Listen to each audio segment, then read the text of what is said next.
The Vera chip. It's about the size of a grain of rice, and it contains special codes that doctors and nurses can scan and then use to access the patient's current medications and other vital health information that are stored on another secure database. Each chip contains a unique 16-digit number that, when scanned, connects doctors to an internet database that retrieves medical records instantly. It was originally used for tracking lost pets, but the FDA-approved Vera chip implants in humans.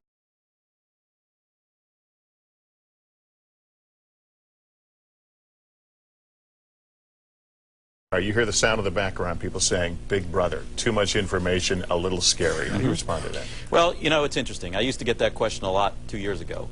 Today, we've gotten it a lot less. In fact, the Attorney General of Mexico and some of his staff have received this chip for security purposes. And when the acceptance rate of the product goes up significantly, like it has, some of the privacy concerns go down. But to answer your question directly, Lester, what most people are concerned with is the invasiveness of this, that it goes in your body.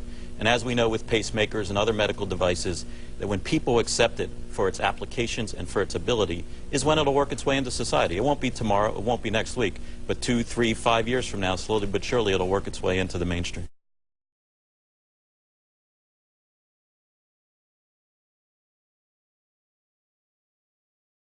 Sean Darks, chief executive of CityWatcher.com, didn't want to ask his employees to do anything he wouldn't do, so he had this chip embedded under his skin.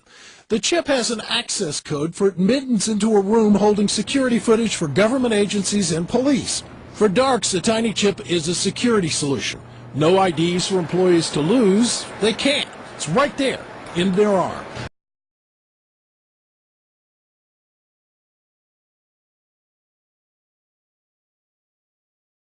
There are serious legal issues that are raised by this particular technology. Privacy advocates say they're concerned these chips could monitor or track people, medical records could be abused, and a person couldn't remove the chip if they wanted to. The Electronic Privacy Information Center's Mark Rottenberg is concerned that there currently are no rules that regulate or limit how this chip can be used. To suggest that somehow this is not personal information is simply misleading. It is very personal information. And less secure. The chips themselves don't contain any personal information, but they do contain a key to information. Unencrypted information that Jonathan Westhughes, a software developer in Canada, says he found relatively easy to copy, meaning he could become Sean Darks in the eyes of a machine if he wanted to. Well, they talked about, for example, electrical hazards. This thing is by no means inert. The way it works is it actually picks up and amplifies ambient electromagnetic energy from the reader devices. And if you have one of these things in your arm and you get within range of a powerful electromagnetic field, it can actually burn you.